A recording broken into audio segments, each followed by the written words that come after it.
tsaka nila, nung tsaka ng mga bangag, habang sila ay mga bangag. Nag-orgy or nagsiswitch sila ng partners. Yes, yes, yes. Magandang tanghali muli mga kasama. At nandito naman si Kuya Goods nagbabalik. At syempre, kung hindi ka pa nakasubscribe sa ating channel, pasubscribe na lang po. At hit mo na rin yung bell para syempre update ka sa ating mga nilalabas na video. Chismisan! Alam mo naman, maraming naglalabasan na issue ngayon patungkol dyan sa Kongreso. Ngayon, nako, may pag-uusapan tayo. Pero bago naman yan pasalamat muna tayo sa bagong subscribers natin. Umabot na po tayo ng 10,000 new subscribers. Yan, thank you po. Maraming salamat at syempre dun sa mga datihang subscribers natin na walang asawang nakatutok sa ating channel. Thank you po. Maraming salamat. Ngayon mga kasama, samut-saring chismis ang lumalabas ngayon. Galing yan kay Chikadora na naman meron palang video. Di umano.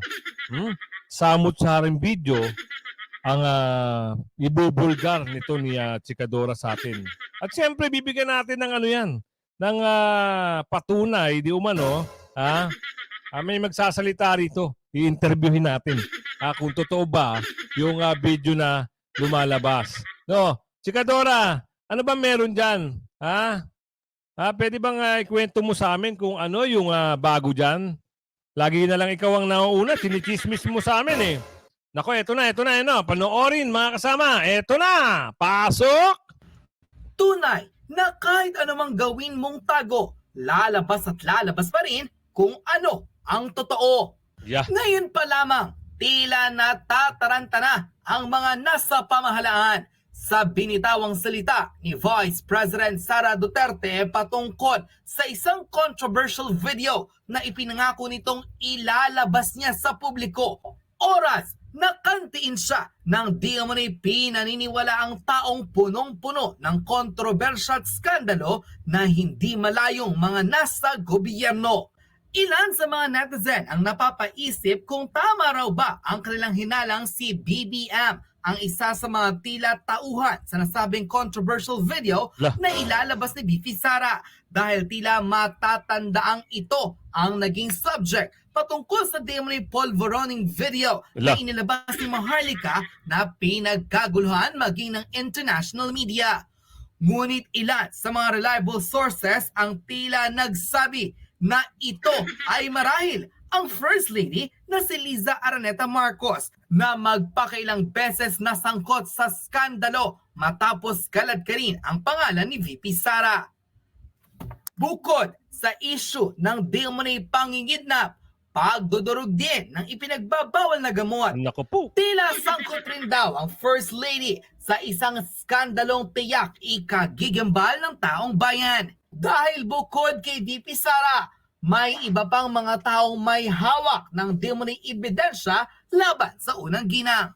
Kabilang na dito ang pagpapatotoo ng nooy Marcos loyalist at nooy dati raw kaibigan ng mga Marcos na si Pebbles Talaquera, kung saan isiniwalat na magpakailang beses na namali ng scent si Liza Marcos sa mga tao dahil sa di-umano'y pagiging high nito sa droga. Sa kanyang pagkarito, ang sarili niyang pamimintas kay VP Sara na isend mismo sa nooy alkalde ng Davao. Kaya tila simula noon, tila nag-ingat na ang Vice Presidente sa mga di-umano'y maiitim na balak raw ng First Lady sa kanya. Panoorin ang full video kung saan sa isang live event, kinumpirma ng ilang mga political commentator na maaaring si First Lady Liza Marcos ang di umano'y sinasabi ni VP Sara sa isang controversial at nakakagimbal na viral video. Yan mga kasama itong lumalabas na video di umano na sinasabi ni Maharlika at yung interview kay Ate Sara, naku baka nga sakali totoo. No, kasi hindi naman wala naman lihim na hindi nabubunyag. Ika nga, sabi ng matatanda. Kayo ba mga kasama, naniniwala ba kayo na itong video na ito ay patungkol nga dito sa nabanggit ng ating whistleblower, no? Kasi Chikadora. Si Chikadora. siya nga ba talaga yung sinasabi na gumagamit ng isang bagay na hindi maganda, no? At yung ating mahal na mahal nila, ay gumagamit di umano ng pinagbabawal na technique. Baka nga, siguro. Kayo ba? Comment nyo dyan kung ano yung pananaw nyo dito. Kasi naman, maraming nagsasabi, maraming nagpapaliwanag. At sabi nito nagkamali ng send itong dating kaibigan. Sino ba yung dating kaibigan? At bakit ngayon ay kaaway? Anong dahilan? Dahil ba onsihan ba sa ano ba yung candy? Candy ba yon o yung pulburon di umano? Baka hindi nagbigayan, ha? Kaya siguro nagtataka tayo. May mga ganyan lumalabas na issue. Baka nga totoo. Kayo, sa pananaw ko lang at sa opinion ko, kung hindi naman totoo at wala namang katotohanan, bakit may mga gantong issue? Ang tagal na itong issue na to eh. Merong mga video na lumabas, hindi ko rin masabi kung totoo o hindi, pero kung talagang ito sa video na ibibigay sa atin at ilalabas di umano, baka maniwala na tayo. Ilalabas nyo ba yan? Chikadora, ano pa ba ang kwento mo dito? Sige nga, bigyan natin kung ano pa yung kwento ni Chikadora dito. Tapos mamaya, i-play natin yung video. Naku, tumatawa yung mga taga-media rito eh. Issue ng video scandal? May video scandal ba dito? Sige nga, tutukan natin kung ano pa yung chismis mo. Chikadora, pasok! Inano niyo yung traffic para pumunta dito. So, kunin niyo po. Thank you. Yan pala yung video na yun. Ito, bibigay ko sa inyo yung video na yan. Kung nasaan niya yung video na yan. Mas maganda kasi, si Ate Sara ang magpaliwanag dyan. Ate Sara, ikaw magpaliwanag sa taong bayan kung ano yung sinasabi dito sa video na to. Okay ba? Okay ba kayo? Kasi ako okay. Sige, Ate Sara, kwento mo. Kasi ang dami nyo ng materials. Pag inubos natin lahat ngayon, wala na kayong trabaho bukas. Sa susunod na araw, sa susunod na buwan, ano pang trabaho ninyo? Wala na kayong balita. Hindi. Alam niyo naman eh. Gusto niyo lang manggaling sa akin. We know the person.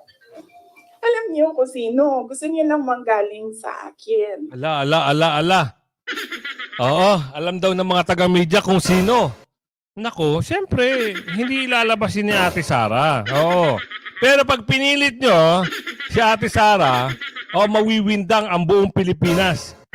Yung video na sa video na yan, mawiwindang at magugulat sila bakit nagawa nito.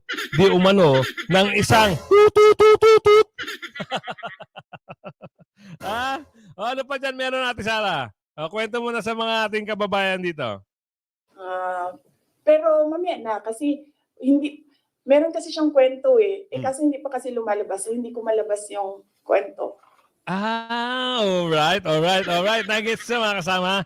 Ibig sabihin, yung video nakatago lang dito kay Ate Sara, no? Once na may maglabas na ibang tao, lalabas din to ni Ate Sara. Lalong-lalo na ngayon na tinitira siya. Halos lahat dyan tinitira siya. Ngayon, pag ikaw ay bumibira kay Ate Sara, ikaw ay nasa video, lagot ka! Ilalabas na ni Ate Sara ang scandal video. Ate Sara, ano pa? Bira. So, Sa quad ko? Sa third hearing po ba sa good government po ba lalabas? Or sa Quad ko? So, yun na ha. Nasagot na ni Ate Sara yon. Ngayon, panoorin natin si Chikadora kung ano pa yung chismis niya. Kung ano pa yung ibibigay niya sa atin chismis. Chikadora, tuloy mo nga yung sinasabi mo. hindi na lahat ng mga kailangan ninyo. Huwag lang about siya. Okay. Malaman natin siya.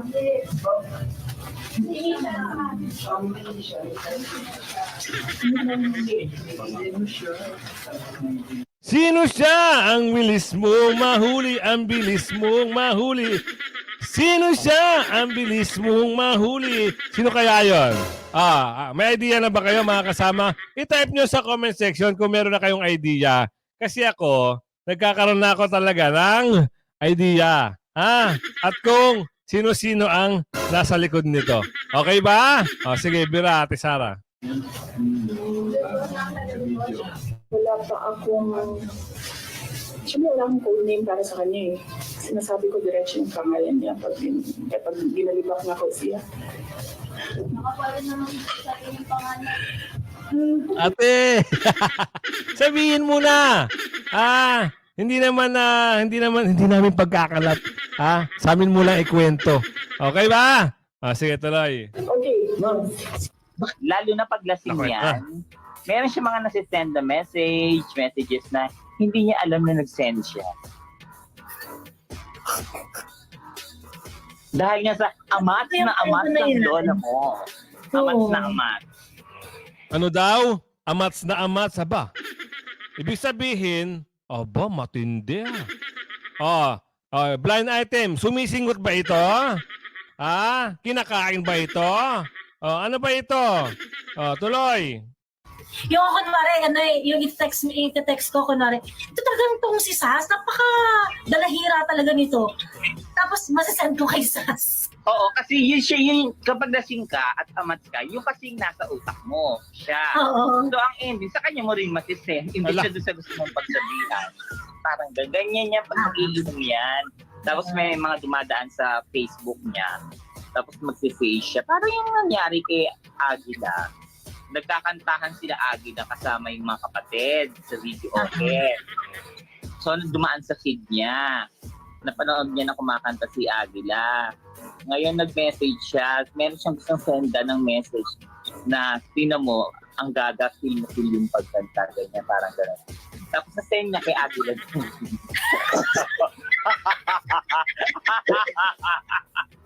I think parang may na-post si Attorney Trixie about that. Pero I'm not sure kung ano yung video. Pero na-send niya to someone tapos dinilit niya. Pero nabasa at nakita na kaya ang syunga-syunga. Kaya wag yan sasabihin, I was kind to her. Oo. Ayun. Ayan mga kasama. Yun yung usap-usapan doon.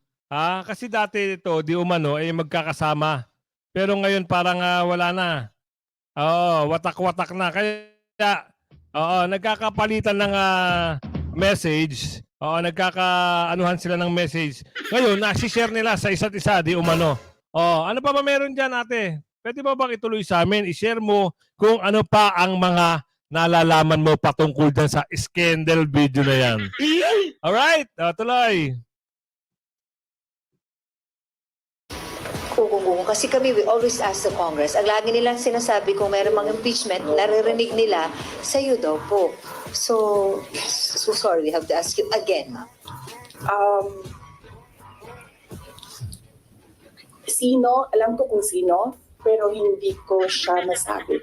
At the proper time, siguro, pag lumabas na yung story about sa kanya, sasabihin ko yung lahat ng alam ko. Pero hindi pa kasi lumalabas dito sa hearing yung pangalan niya eh. So, Ala! pag merong nagsalita dyan about sa kanya, sasabihin ko kung sino. Ala, ibig sabihin mga kasama, talagang totoo. Meron pala talagang ganun. So hinihintay lang ni Ate Sara na lumabas sa hearing yung mga ganong issue at pwede na siyang maghayag din ng kanyang as para magiging resources na rin siya. Hindi lang naman siguro si Ate Sara ang nakakaalam nito. Baka mas marami pa. Ano? Kaya, ano pa meron dyan, Ate Sara? So, iisa lang ang handler ni Risa Ontiveros, ni Sunny Trillanes, at ni Franz Castro. Although si Franz, parang, I think she's serving.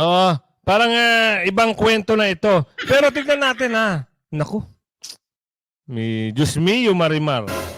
Siguro, pag nagkaroon na ng problema talaga, sisiwalat na ito ni Ate Sara.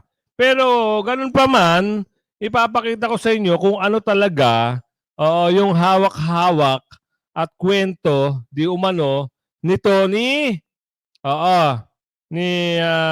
Maharlika patungkol diyan, ha? Sa BD scandal. Oo. Totoo kaya to, Ate Maharlika? Ha? Pwede man bang ikwento sa amin kung ano ba yung issue diyan? Kasi kahit kami, takang-taka na sa mga problema na yan. Diyan sa lumalabas na issue na yan. Kasi, nabanggit kasi, nagtanong kasi yung isang media personality, nagtanong. Naitanong niya yun, aba, meron palang mga ganyan. Kaya naging interesado ngayon ang taong bayan. Oo. Sige nga, pwede mo bang ituloy sa amin, ate? O, sige, tuloy. Ngayon ang sinasabing video ni Inday Sara, ano ito? Yan na. Pwede, possible, pwede lang tayong mag-speculate kasi wala pang puting ahas na nagsabi sa atin. Pwede kasi, patawa-tawa si Inday mukhang nanalo Yan na. mukhang panalo yung kanyang smile, di ba? Pwede kasing yung heavy luggage. Nako, meron pa pala noon mga kasama. Meron pa pala noon, ate? Tuloy mo. Ano naman yung heavy luggage? Para saan ko yung heavy? Nako nachichismisan tayo talaga ha. Buti na lang mga kasama, may mga gantong chismaker, At nakakakwento sa atin at nasa-share ko rin sa inyo. Samantalang ako nagre-reaction lang naman tayo. Dinadaan lang natin sa reaction video yung mga issue na yan. Kaya nga, kung maniniwala ka, ako, naniniwala na rin ako. Pares tayo ngayon naniniwala. Tuloy mo, ate. Okay? Na binayad naman kay Tambaluslos, according to the news not really news, dun sa kaso dito sa Delaware, di ba? Nako. Na binigyan siya ng 2 billion bribe. What? Pwedeng yun yung video na yun na sinasabi ni Inday. Pwede rin. Meron pa palang ganun? Akala ko sa mga lang yun. Yung kaninang kinukwento. Akala ko meron pa palang video. Yan na nga, abangan natin mga kasama ha. Yung mga ganyan, naabangan natin kung sino talaga ang nasa likod ng camera na ito. Kung sino ang bida rito sa istorya na ito. Bira. Siguro na baka nag-atik-atik lang si Inday, baka another pulboronic video. Nako. Kasi ang alam ko, hindi lang yung pulboron video meron ako. Meron pang. Nako, meron? Haba. Pero inyo inamin ni Ate Maharlika na meron siyang video ng pulboronic di umano Pero siya na naglahad. Siya na nagsabi. Naku po. Ibig sabihin, totoo nga na may ganun-ganun mga kasama. Naku, eto na, tuloy. Iba. Or pwede rin yung tsoktsakan nila, nung tsoktsakan ng mga bangag, habang sila ay mga bangag. Ulit. Meron na naman tsoktsakan? Ibig sabihin, bukod sa mga ganon, meron pang ganon. Aba, matindi talaga. Naku, paano kaya nila nagagawa yun? Ang alam ko, matataas ang mga standards nito mga to kasi nag-aral to sa mga university, kilalang university. Yung iba nag-aaral pa sa ibang bansa. Naku, tapos may ganun palang issue. Sige, tuloy mo, ate. Tsoktsakan nila, nung tsoktsakan ng mga bangag, habang sila ay mga bangag, nag-orgy or nagsiswitch sila ng partners, di ba? Di ba may lumabas na mga ganun na ulitin natin para na marinig natin. Para marinig nyo, may binanggit siya dito Ganon, palitan. Naku, parang mahirap gawin yan hindi nagagawa ng mga normal na tao yun. Yung mga ganung bagay. Ulitin natin ano daw yun, ate? Ano yung expose mo? Bira. Nagsiswitch sila ng partners, di ba? Di ba may lumabas na mga ganon na video na nabakabukangkang si Satanas, di ba? Oh my God! Hala! Bakit ganon? Ibig sabihin, as in, ganon? Gago! Ano itsura nun, ate? Ha? Tatanong lang ha. Ano itsura? Naku, nakakalungkot naman. Ha? Alam ko kaya ito ng mga anak niya? Oo, yung sinasabi ni ate ha. Naku, kasi kung halimbawa, totoo man ito, oh, eh pati mga kamag-anak nito, eh alam niyo mga gantong iso, nakakahiya. Oo. Parang ayaw mo nang lumabas sa bahay at humarap sa mga tao dahil meron kang skandal na gano'n eh. Oo. Naalala niyo ba mga kasama yung mga nagkakaroon ng issue sa gano'n? Lalo na yung mga nagpupunta ng mga hotel tapos nagkakaroon ng mga alam mo hidden camera tapos na-expose. 'Di ba? Yung mga tao na yun parang gusto na magpakamatay. Naku. Eh bakit ito parang ang saya-saya pa di umano, ha? Na nakakalabas pa ng tuloy mo natin, ano pa yung chismis mo? Nakabukangkang, yung screenshot, tinake down nila. Lahat na lang gusto nilang i-take down. Nakabukangkang si Lisa Tanas. Aray. Sabi ni Reynaldo Jomen, AFP pera-pera naman yan. So nararamdaman niyo Naku, ba? ano? Yun po ay ang hirap kung ganon yung tao na kakilala mo at sira sa pangalan dahil may iskandalo, no?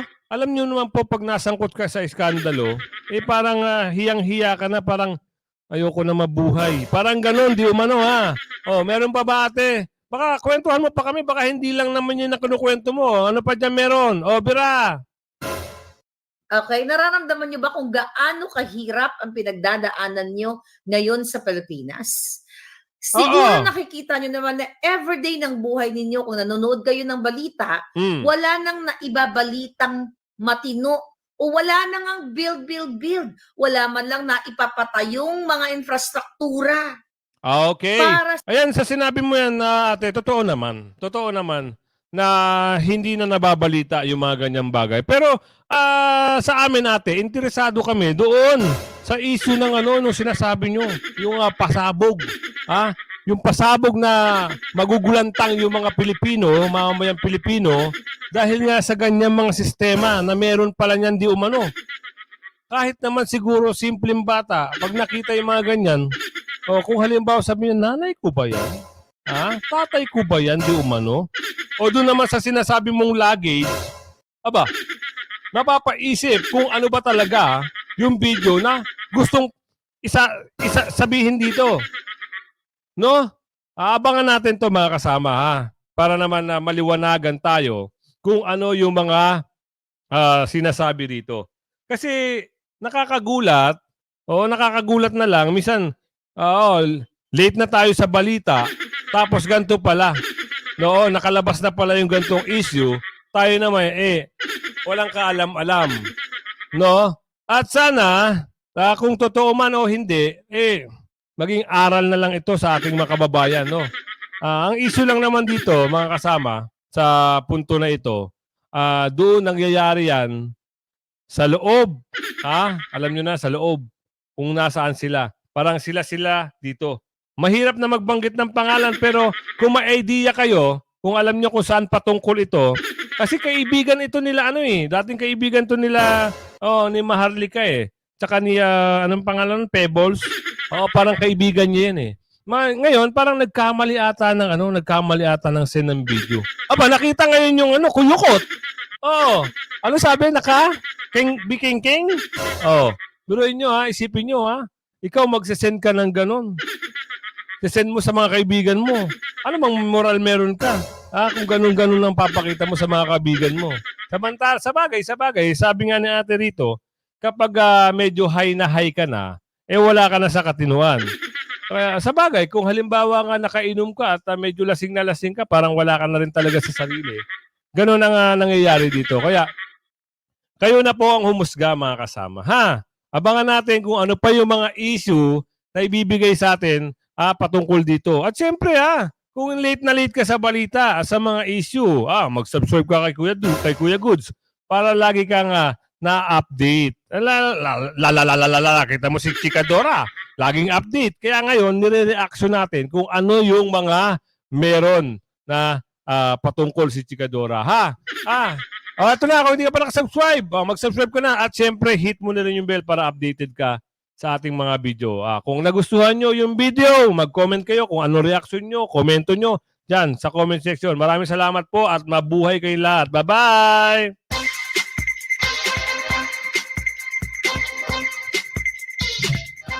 Yan, maraming salamat doon sa... Kita mo, ilan na tayo? 57,000 na ata, 56,000. Oo, subscribers. Kaya salamat. Mabuhay kayo. Bye-bye.